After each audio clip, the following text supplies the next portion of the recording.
नमस्तुभ्यं हर हर महादेव. नमस्कार मैत्रिणींनो, स्वागत आहे तुमचे सर्वांचे आपल्या आध्यात्मिक शिवपुराण या मराठी यूट्यूब चॅनलवरती. आजचा दिवस तुम्हाला खूप छान सुखाचा आनंदाचा जाऊ हीच मी भगवान शिवशंकरांच्या चरणी प्रार्थना करते आणि आज या नवीन व्हिडिओला सुरुवात करते.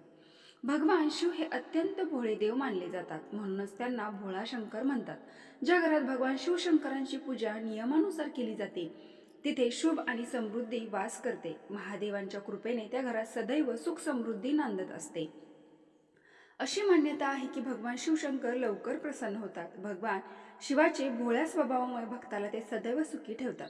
परंतु भगवान शिव यांना क्रोध देखील लवकर येतो, त्यामुळे भगवान शिवाच्या पूजेमध्ये चुका करणे टाळावे.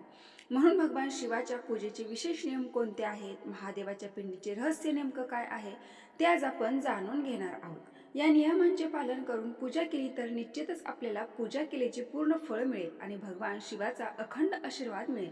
आपल्याला अकाल मृत्यू कधीही येणार नाही आणि तुमच्यावर येणारे सर्व संकट भगवान शिव स्वतः निरसन करतील.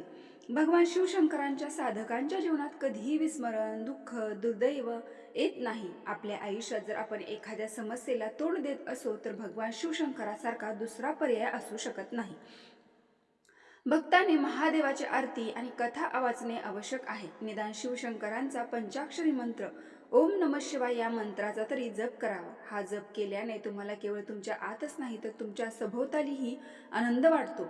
सनातन परंपरेत जर भगवान शिवशंकरांची उपासना अगदी सोपी मानली गेली आहे, कारण भगवान शिवशंकर आपल्या भक्तांच्या सर्व इच्छा फक्त पाणी आणि काही पाने अर्पण करून पूर्ण करू शकतात. पण त्यांच्या पूजे संबंधित काही नियम आहेत, प्रत्येक शिवभक्तांनी नेहमी पाळावे. दररोजची पूजा करताना अशी करा. या दिवशी लवकर उठून स्नान करा आणि शिवमंदिरात जा किंवा घराच्या शिवलिंगावरती दूध आणि पाण्याने अभिषेक करा. यानंतर देवी पार्वती आणि नंदीलाही गंगाजल आणि दूध अर्पण करा. भगवान शिवशंकरांना भांग, धतुरा, बेलपत्र इत्यादी अर्पण करा. तूप आणि साखरेपासून बनवलेली एखादी वस्तू भगवान शिवशंकरांना प्रसाद म्हणून अर्पण करा. नंतर शिवचालीसा आणि आरती करा. असे म्हटले जाते की या दिवशी पती पत्नीने एकत्र पूजा करावी, यामुळे वैवाहिक जीवनातील आनंदी राहते. तुम्ही जर भगवान शिवशंकरांचे भक्त असाल तर तुम्ही त्यांची पूजा करताना दिशेची विशेष काळजी घ्यावी. भगवान शिवशंकरांची मूर्ती किंवा चित्र कुठेही कोणत्याही दिशेला लावू नका. जर घराच्या ईशान्य दिशेला आपले पूजेचे स्थान बनवा आणि पवित्रतेने ठेवा. दररोज त्यांची पूजा करा. नेहमी लक्षात ठेवा की शिवलिंग हे साधनेसाठी आहे, तुमच्या घराची शोभा वाढवण्यासाठी नाही. त्यामुळे शिवपिंडीचे निमुळते टोक उत्तरेकडेच असावे. शिवपूजेमध्ये कधीही हळदी कुंकवाचा वापर करू नये. भगवान शिवाला भस्म आवडते, म्हणून शिवशंकरांच्या शिवपिंडीवरती भस्म लावावे. जर तुम्ही या नियमांकडे दुर्लक्ष केलं तर तुम्ही तुमच्या पुण्याऐवजी पाप सहभागी होऊ शकता. देवघरात महादेवांची नेहमी पिंड ठेवावे, मूर्ती, फोटो नाही. देवघरातील पिंडीवर नाग नसावा तथा नंदीही नसावा.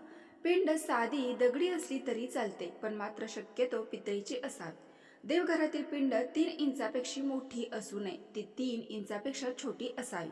भगवान महादेव हे देवादिदेव असून ते न्यायप्रिय दैवत आहेत आणि यांचे सर्व प्रकारचे भक्त आहेत, जसे देव, दानव, यक्ष, किन्नर, भूत, प्रेत, पिशाच आणि इतर अनेक योनीची महादेवास भजतात. आणि जिथे महादेवांची मूर्ती, फोटो असतो तिथे त्यांचे सर्व भक्त उपस्थित होतात. ज्योतिर्लिंगाच्या ठिकाणी तथा महादेवाच्या पिंडीला संपूर्ण गोल परिक्रमा करीत नाहीत, तर अर्ध परिक्रमा करून नमस्कार करतात. कारण उत्तर दिशेला वरील सर्व भक्तांचा अदृश्य रूपाने उपस्थिती असतात तथा उत्तर दिशेने महादेवाच्या पिंडीवर जलाभिषेक घातलेले पाणी तीर्थरूपाने वाहत असते. ते ओलांडून गेल्याचे पातक लागते. महादेवाचा फोटो अथवा मूर्ती फक्त स्मशानात असते. देवघरात महादेवांचा फोटो अथवा मूर्ती नसावी. मानवाला पिंड पूजन सांगितले आहे, म्हणून संपूर्ण भारतात महादेवाच्या मुख्य शक्तिपीठांवर महादेवांची पिंड लिंग रूपाने स्थापन केलेली समजते.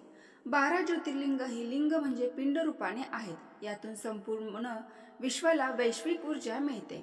महादेवांना नित्य शुद्ध पाण्यासह रुद्रसूक्त पठण करीत जलाभिषेक करावा. महादेवांना फक्त 1 तांब्या जल अतिप्रिय आहे.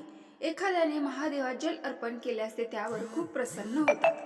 महादेवांना मनापासून मोठ्या संख्येने एकत्र येऊन सामुदायिक जल रुद्राभिषेक केल्यास विपुल पर्जन्यमान राहते.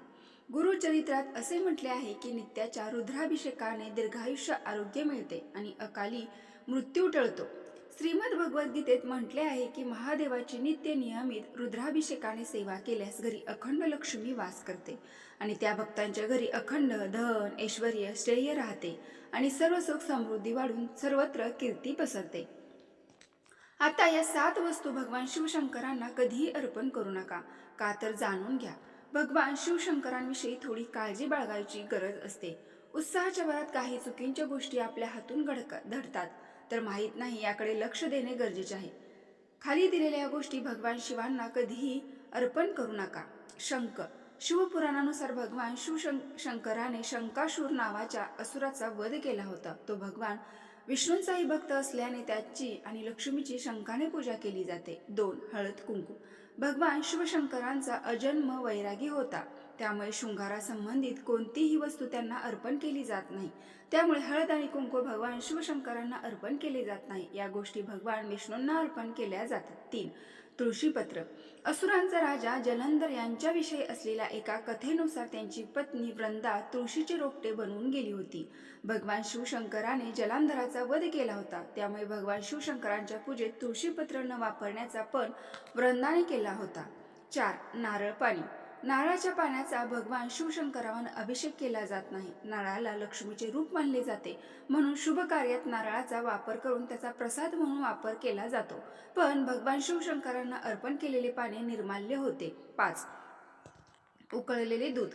उकळलेले दूध किंवा बाजारात मिळालेले पॅकेटमधील दूध कधीही भगवान शिवशंकरांना अर्पण करू नये. त्यापेक्षा गंगाजलाने अभिषेक करा. बाजारात मिळणारे पॅकेटमधील दूधही उकळलेले असते, त्यामुळे त्याचा वापर करणे टाळावे. 6. केवड्याचे फूल.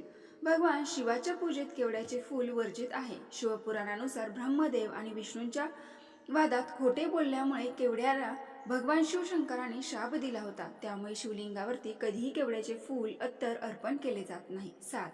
कुंकू आणि सेंदूर. कुंकू किंवा सेंदुराचा वापर ही भगवान शिवशंकरांच्या पूजात वर्ज केला जातो. 8. घराच्या अशा कोपऱ्यात शिवलिंग कधीही ठेवू नका जिथे पूजा आणि दर्शन क्वचित शक्य असेल, आणि त्याच प्रमाणे एखादं शिवलिंगाची पूजा जिथे स्थापित केली की पुन्हा त्याची जागा बदलण्याची चूक करू नका. 9. महादेवांचा आशीर्वाद मिळवण्यासाठी नेहमी रुद्राक्षाच्या माळ्यांनी जप करा. असे मानले जाते की रुद्राक्षाची उत्पत्ती भगवान शिवशंकरांच्या अश्रूपासून झाली आहे, परंतु हे लक्षात ठेवा की तुम्ही ज्या माळेने भगवान शिवशंकरांच्या महामंत्राचा जप करता ती माळ कधी गळ्यात घालू नका. 10.